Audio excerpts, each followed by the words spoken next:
morning, everyone. My name is Reha. I am one of the P5 cardiology residents, and I've been watching St. Mike's Echo Rounds for quite some time, so I'm very excited to be here today and presenting to you all. I'll be talking about echocardiography imaging of the thoracic aorta, which I think the RV often gets called the forgotten heart chamber, but in many ways, I would argue that the thoracic aorta is perhaps the true forgotten fifth heart chamber of the heart. And so today I'd like to spend some time just giving it its due attention. And the objectives of this talk are to review the normal anatomy, dimensions, and echocardiographic appearance of the thoracic aorta, also to describe pathophysiology and findings on echo of common and clinically significant aortic pathologies. Also like to, throughout the presentation, review echo images and cases of patients who've been scanned here at St. Michael's Hospital with various aortic pathologies. The guidelines that I'm primarily going to be referencing during this talk are the multimodality imaging guidelines for diseases of the thoracic aorta in adults, and these are a joint effort from the American Society of Echocardiography as well as the European Association of Cardiovascular Imaging. They're published in 2015. They're quite detailed and go into a lot of the nuances of CT and MRI imaging as well as TEE imaging with regards to the thoracic aorta, which we will touch on briefly, but is not the primary focus of today's talk. I'd mostly like to talk about 2D echo imaging of the thoracic aorta. I'll also be referencing the 2022 ACC-AHA guidelines, which are recent updates with regards to diagnosis and management of aortic disease, and have some changes and new recommendations with regards to imaging and thresholds for intervention, which we'll go through. So to start from the very beginning, something interesting that I learned when I was putting together this talk, the aorta was actually named by Aristotle after the Greek word for lifting or raising, which I thought was very apt. And as we all know, it is the largest and strongest artery of the heart. It's anatomically quite a complex structure, and it's composed of 5 anatomical segments. So at the beginning here, you have the aortic root, which involves or encompasses the aortic annulus as well as the sinuses of Valsalva, followed by the ascending thoracic aorta. And the anatomical landmark separating these two segments is the sinotubular junction. The ascending thoracic aorta continues up until the innominate or brachiocephalic artery, which is the beginning of the aortic arch. The aortic arch continues up until the left subclavian artery, and then is followed by the proximal descending thoracic aorta.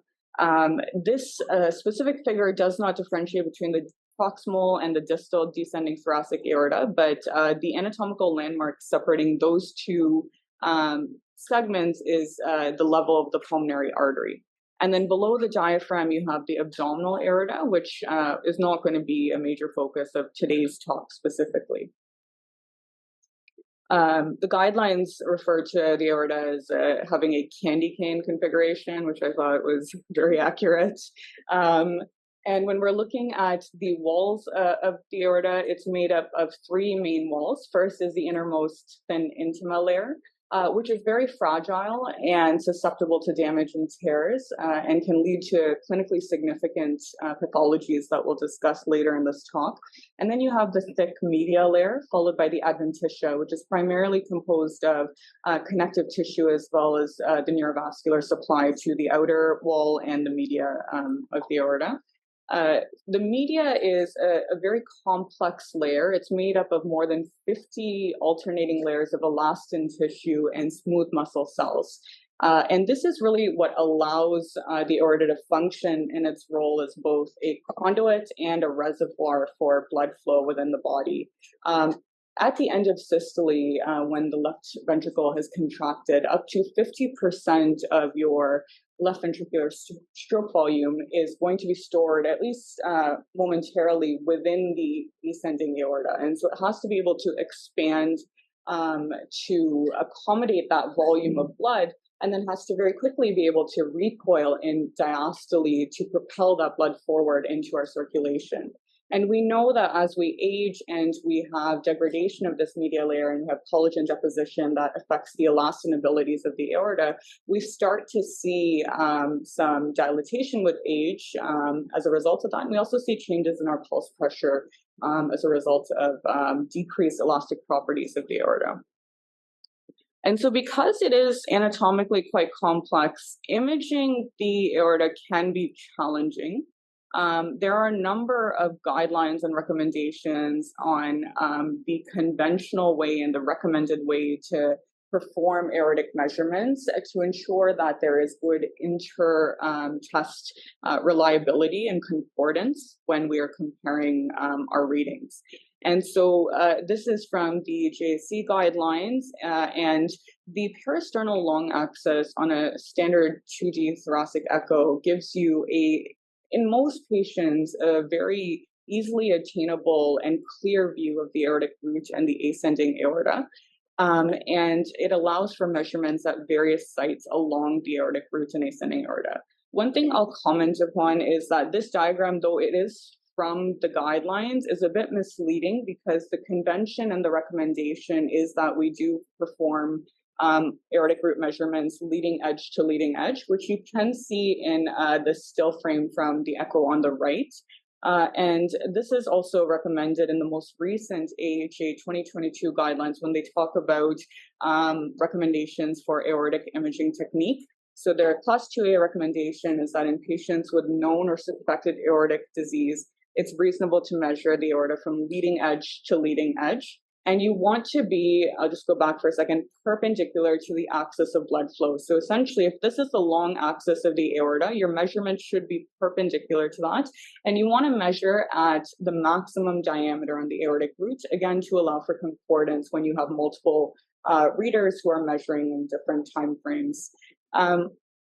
The reason that this is interesting and comes up as discussion is because when we look at other modalities for imaging the aorta, such as CT or MRI, the general convention and recommendation as a class 1 recommendation actually is that we should be measuring the aorta from inner edge to inner edge, unless there's some sort of disruption in the aortic wall that prevents us from doing that, such as atherosclerosis or discrete wall thickening. And when the 2015 imaging guidelines first came out, there was a lot of discussion about trying to standardize the way that we measure the aortic root amongst the different imaging techniques. However, we have a large body of literature which relies on our conventional and historical leading edge to leading edge measurements when it comes to understanding prognosis and risk of patients, thresholds for intervention. And what we know is that when we use the inner edge to inner edge measurement, the measurements we're getting can be on average 2 millimeters smaller than the echocardiographic leading edge to leading edge measurements. And so the concern was that if we're going to be now underestimating the diameter of the aortic root and the ascending aorta, there's potential for patient harm in situations where maybe we're delaying their access to intervention or when we recommend them to surgery. And because the consequences of delayed intervention can be quite catastrophic and can include aneurysm, rupture, or dissection, they've decided that despite the confusion, we're going to stick to the conventional leading edge to leading edge measurements when it comes to echocardiographic assessment of the aorta. And like I had mentioned earlier, you want to be measuring at maximum sinus to sinus measurements. And they do recommend, though I think this is done variably in different clinical settings and labs, that it's reasonable to index the aortic root to patient's height or BSA in the report because it can help in clinical risk assessments. And so this is another diagram actually showing perhaps a more accurate labeling of where and how you would be measuring the aortic root and the ascending aorta for different modalities, including echocardiographically, where you're going from leading edge to leading edge, and an MRI imaging where you're going from inner edge to inner edge, and you're measuring at multiple different points that we don't always have access to on standard echo views. And these are the views that we typically are able to obtain in a standard adult 2D TTE study. So we've already discussed the peristernal long axis, which gives you a clear view of the aortic root. You're not always going to be able to get a clear view where you can measure the tubular ascending aorta. And so sometimes you will have to go up an intercostal space or towards the sternum to get a more accurate reading. We also are often, if we have a good subcostal window, able to see a large portion of the upper abdominal aorta, which is useful for measurement, assessment of thrombus, aneurysm, and also for Doppler signals that are relevant to aortic pathology. And depending on how good your suprasternal view is, you should be able to see the ascending aorta, the aortic arch, including some of its branches, and the proximal descending aorta. With regards to correct kind of image or optimal images that we want to obtain, you ideally want the closure of the cusp to be in the middle of the aortic root, because that tells you that you are at the maximum diameter of the aorta. If you find that the closure is tilted or displaced towards one hinge point versus another hinge point, that's a hint that perhaps you're actually not capturing the maximum diameter of the aortic root, and you may be underestimating your measurement. So you always want to try to be central with regards to the cusp. So as I mentioned, there is a great degree of literature to support normal aortic root dimensions based on peristernal long axis views on 2D echo. And what we know from decades of collecting this data and studying it is that normal values do vary in men and women and are affected by patients' age, height, and body surface area. So the most recent chamber quantification guidelines do provide absolute and index values to body surface area with regards to both the annulus, sinus of Valsalva, sinus tubular junction, proximal ascending aorta. Clinically, I think most often we are measuring at the sinus of Valsalva, and then we're also measuring the proximal ascending aorta and including those measurements in our reports. The guidelines do include nomograms that have been developed, which essentially will provide you with an expected normal aortic root diameter depending on your age and body surface area. They don't necessarily say that we should be using these in all patients, but they're there and available if you have someone whose height and weight is perhaps not average or might affect your readings. And so just numbers to keep in mind, the upper limit of normal for a man would be considered about 3.7 centimeters for the sinus of Valsalva measurements, and for the proximal ascending aorta, 3.4. Slightly smaller in women, so 3.3 would be the absolute value at the sinus of Valsalva, and at the proximal ascending aorta, you're looking at about 3.1. And so these measurements are important as we kind of now move towards looking at different pathologies and clinical conditions that we can assess for with echocardiography. And I'll start with perhaps the most common one that we might see and what patients are often referred to for screening with TTEs, which is thoracic aortic aneurysms. And what I learned when I was putting this talk together is that the definition of what constitutes this thoracic aortic aneurysm is also something that has been a bit contentious and up for debate. In the vascular surgery literature, an arterial aneurysm is defined as a permanent focal dilation with greater than 50% increase in diameter compared to the expected normal diameter of that artery. And this works pretty well when you apply it to the descending aorta, to the thoracic aorta, to the abdominal aorta. But there are some limitations and concerns about using this definition when it comes to the ascending aorta. And so I'll give you an example of, a 40-year-old male who's on average, you would expect their aortic root diameter to be about 3.4 centimeters. And so if we are waiting until that aortic root reaches 1.5 times its diameter to call it an aneurysm, that would be at a threshold of 5.2 centimeters. And most clinicians would consider the aortic root to be aneurysmal far below that. And also worth noting that, if, for example, this patient had Marfan syndrome, they would actually be recommended for intervention at a threshold that is lower than 5.2 centimeters. It would be less than or equal to 5 centimeters. And so this definition is thought to be perhaps not clinically appropriate when it comes specifically to the measurement or the classification of thoracic aortic dilatation and aneurysms. And we do have some data with regards to where we should start to get worried with patients. So this is a study done looking at over 200 patients who were going for an aortic valve surgery in the context of bicuspid aortic valve. They didn't get any sort of ascending aortic intervention at the time of their valve surgery. And what they did is they followed these patients up over time and looked at what their risk was of having an event which included risk of aneurysm, dissection, or sudden death, depending on what their baseline aortic diameter was. And so they broke their cohort up into 3 categories: baseline aortic diameter of less than 4 centimeters, 4 to 4.5 centimeters, or greater than 4.5 centimeters.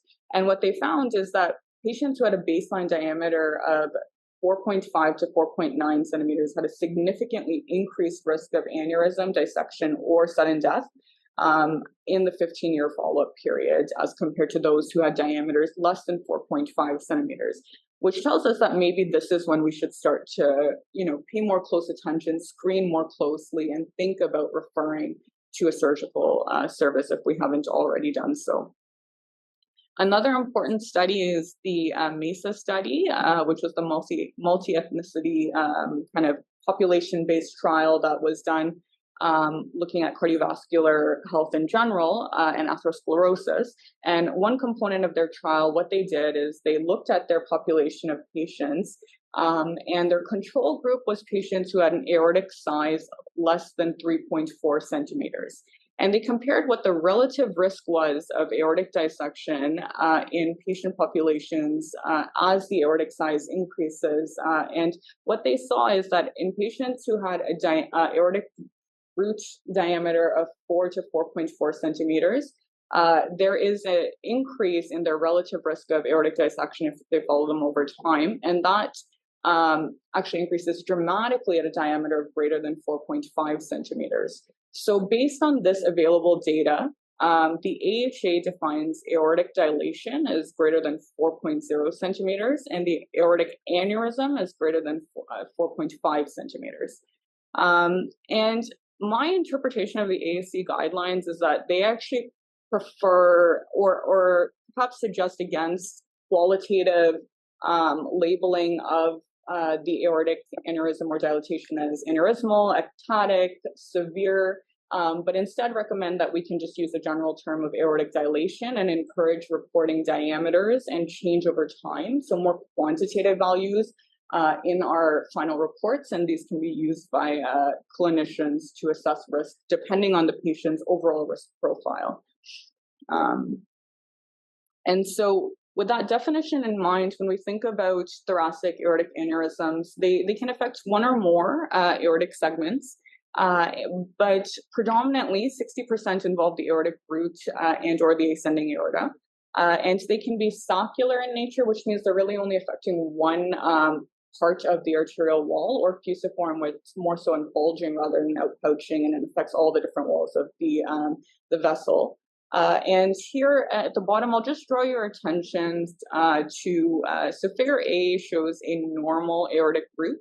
And in figure B, what you can see is a pear-shaped, as they call it, aortic root, where you have dilatation that's localized to the annulus and the sinuses of Valsalva. And you have sparing of the proximal ascending aorta. And this is classic of Marfanoid thoracic aortic aneurysm.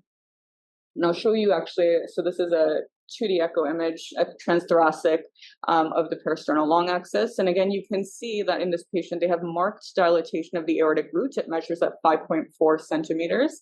And you have sparing of even the sinusotubular junction here. The diameter is 2.7 centimeters. This is a CT reconstruction of the same patient's aorta. And an important point to note here, you again see that aneurysmal aortic root, but they actually also have a proximal descending aortic aneurysm, which was not captured on TTE. So there are blind spots in our TTE imaging that we have to be aware of, and we'll talk about that later as well. Other than Marfan syndrome, there are a number of different etiologies to consider in a patient who has thoracic aortic aneurysm. So these include many familial or hereditary aortopathies, such as Ehlers-Danlos syndrome, Loeys-Dietz syndrome. This is bicuspid aortic valve-related aortopathy.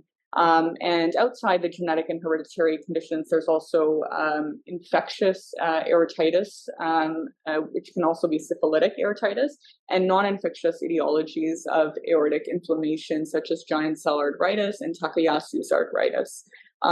Trauma is also in the differential, and always you can have idiopathic thoracic aortic aneurysms as well. And the goals of imaging are, regardless of modality, you want to confirm the diagnosis, and you want to measure the maximal diameter of the aneurysm. This is very important. You want to take multiple pictures and try to understand exactly how big it is, because this is going to affect the urgency and how quickly this patient will get referred for surgical intervention. Other things that are important to look out for are whether or not there's involvement of the aortic valve and the arch vessels, because this will define how complicated their surgical intervention might be, and it will also help inform how, again, urgent it is to intervene. And then you're also looking for other kind of complications and differential diagnoses that might initially appear as an aneurysm on imaging. The first line imaging modality for thoracic aortic aneurysm is actually CT imaging, because it allows you to visualize every segment of the aorta and all of its branches with a great degree of resolution. It's usually easily attainable as compared to an MRI, which does take longer and we have less access to. But because we are often dealing with younger patients with familial conditions who will require long-term follow-up, MRI is helpful because it avoids radiation exposure in these young patients. With regards to TTE, it's actually a second-line therapy because of what we discussed earlier. There are blind spots in our ability to fully image the thoracic aorta on 2D echo, and so we're not often seeing the distal ascending aorta. We sometimes are not even seeing the arch very well, depending on what our suprasternal view is. And we have clear blind spots in our descending aorta visualization. However, if you have aneurysm, a known aneurysm that affects the aortic root, and you have established that your TTE measurements and your CT measurements correlate to one another, the TTE can act as a useful screening tool for following patients with aortic root disease over time. And we do know that there's excellent reproducibility when we look at the measurements from one reader to another.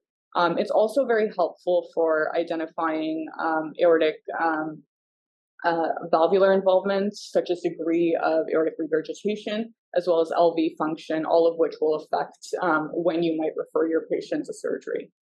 TEE gives you much better pictures of the aortic valve, because just proximally you're so close to it, and you do get good images of the aortic root and ascending aorta as well.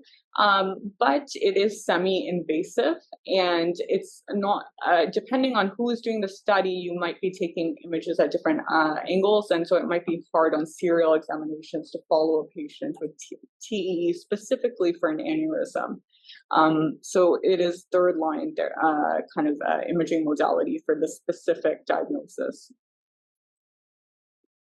So these are two cases that I found from the St. Mike's echo log. This is a patient with quite a dramatic aortic root aneurysm. And this patient here, you can see has a ascending aorta aneurysm that extends into the arch. I'll make a quick point here about surgical intervention thresholds, just because this did come up in the new guidelines. Overall, for sporadic aneurysms and those associated with bicuspid aortic valves, our class 1 recommendation for surgical intervention is 5.5 centimeters, but you might consider a lower threshold of 5 centimeters by an experienced surgeon. And by comparison, for Marfan's disease, we want to be referring and intervening at 5 centimeters or greater than 4.5 centimeters in those with increased risk. And increased risk is qualified by a number of different measurements that we can provide and look out for in our echo imaging. So one of the important things to look for is rapid aortic growth, which they define for Marfan's to be greater than 0.3 centimeters a year, and similarly for bicuspid aortic valves. And so if you notice that an aneurysm has increased in size by more than 0.3 centimeters from the previous year, that is something worth flagging on your report, because that will influence the patient's intervention. Other things that are considered to be high risk are cross-sectional aortic area to height ratio greater than 10 centimeters, or an aortic size index greater than 3.08 centimeters per meter squared. So again, we can think about including these in our reports because it will impact perhaps patients' management.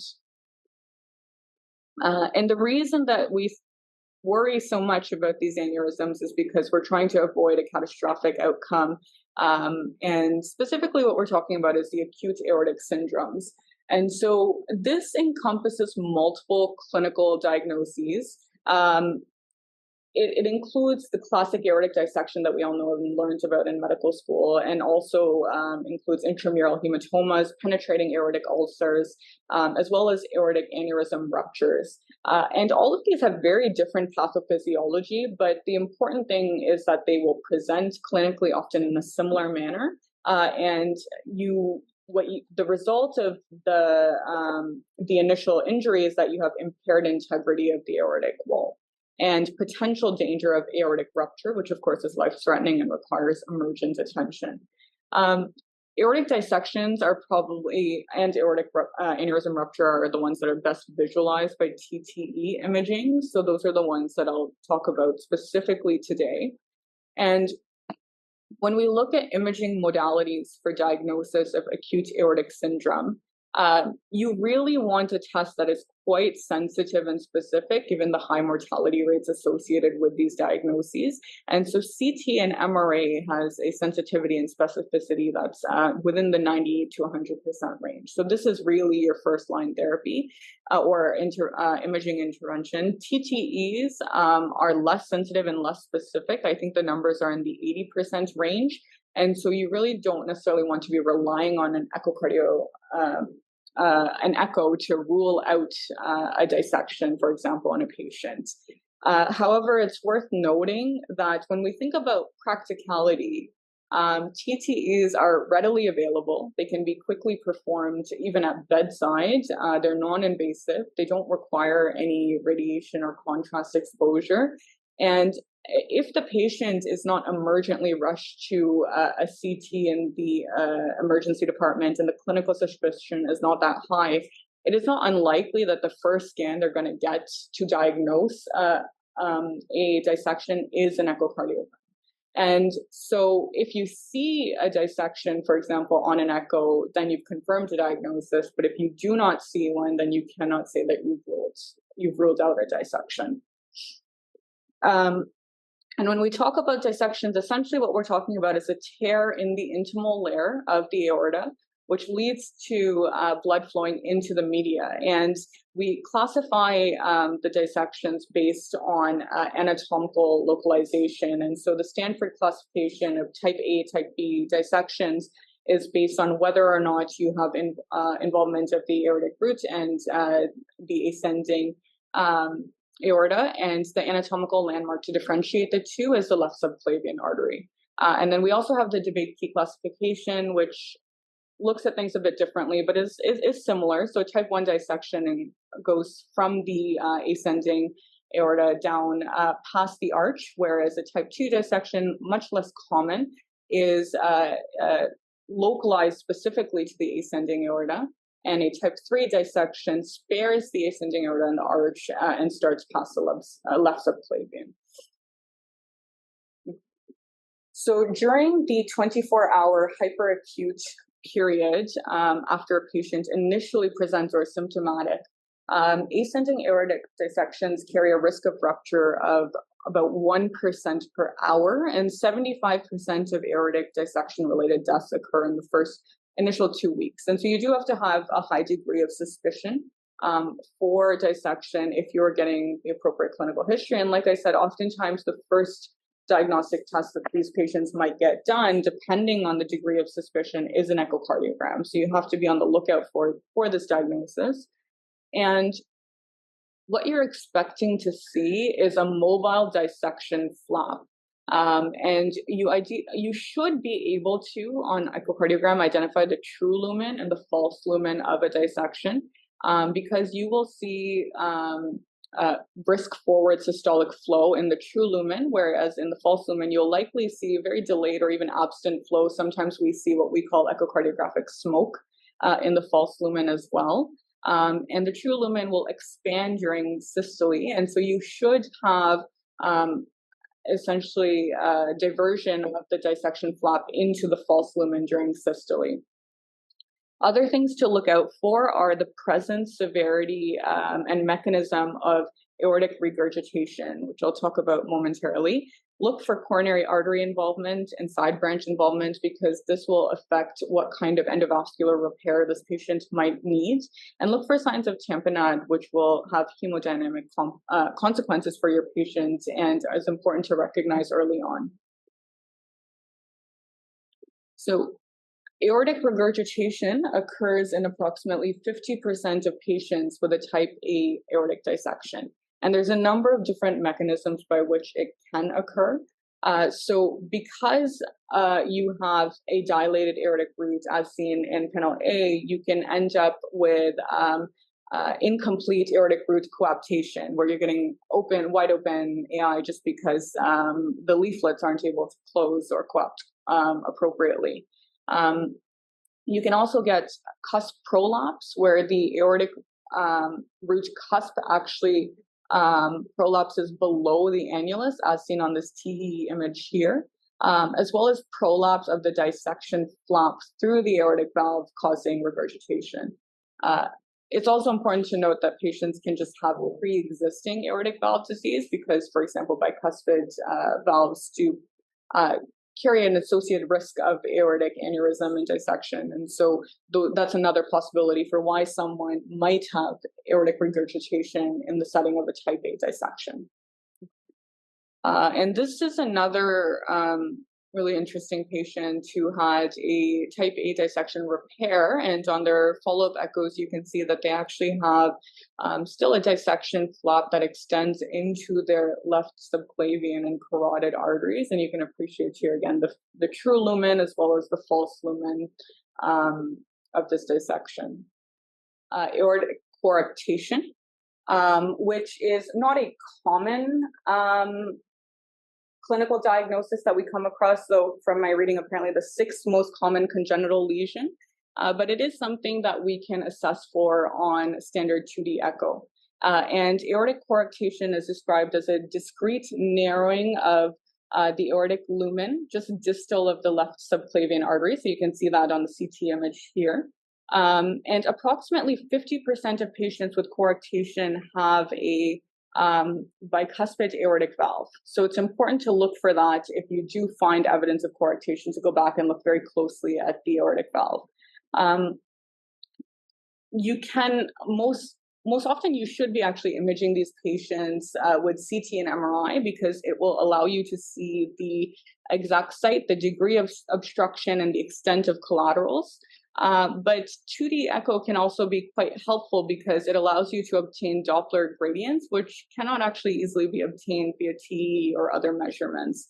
And so what you'd expect to see, so this is a patient with aortic coarctation, just to show you visually, they have an aneurysm at the level of the aortic arch.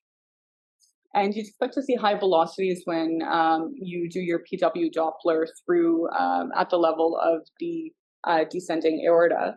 And also when we look at our PW signals in the abdominal aorta, at the top what we see is a normal kind of Doppler signal for a patient where you have a brisk systolic forward flow. And in a patient with coarctation, you don't see that brisk systolic flow, and what you have is continued flow during diastole, or what we call a diastolic tail, which is pathognomonic for aortic coarctation. So if you see this, your degree of suspicion is quite high. And there are guidelines and recommendations about assessing severity of aortic coarctation based on Doppler signals obtained on 2D echo. So I think the gold standard is still to do a coronary angiogram and obtain peak-to-peak gradients if you do diagnose a patient with aortic coarctation. Okay. So that is the majority of my talk. I found some other interesting echoes that I thought I would just share at the end. So I don't know if you can see, but here we have this is a view of the aortic arch, and you can see a mobile thrombus that looks quite concerning. It's a recent case in the past. Yes, yeah. Have you seen this patient? Yes. This was from actually a few months ago. And then this is another case, quite dramatic, of a patient with a ventral graft that you can see has completely dehisced from the aortic root. So you can see the aortic root here, and then you see the ventral graft, and you can see turbulent flow and significant paragraft leak here as well. So that's it. Thank you for listening. I can put up my references here, and happy to take any questions.